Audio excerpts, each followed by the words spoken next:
ஸ்ரீ குருப்பியோ நமக. சுந்தரகாண்டம் 43வது சர்க்கம்.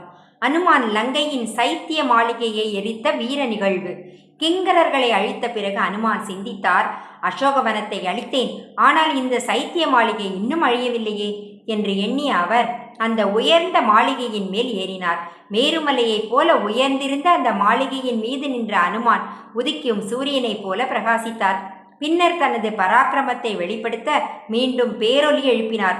அந்த சத்தத்தால் பறவைகள் பதறின, அரக்கர்கள் அஞ்சினர், லங்கை நடுங்கியது. அப்போது ஹனுமான் முழங்கினார், அஸ்திரங்களில் சிறந்த ஸ்ரீராமன் வெற்றி பெறுவார், மகாபலசாலி லக்ஷ்மணனும் வெற்றி பெறுவார்.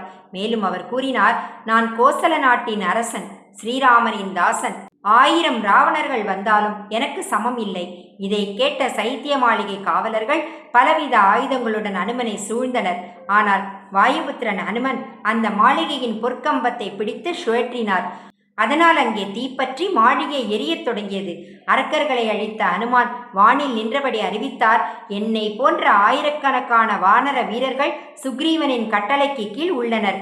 பலருக்கு 10 யானைகளின் பலம், சிலருக்கு 1000 யானைகளின் பலம், சிலர் காற்றின் வேகத்துக்கு சமம். பின்னர் எச்சரித்தார், ஸ்ரீராமருடன் பகை கொண்டதால் லங்கையும் ராவணனும் அரக்கர்களும் அழிவது நிச்சயம். ஜெய் ஸ்ரீராம், ஜெய் ஆஞ்சநேயா.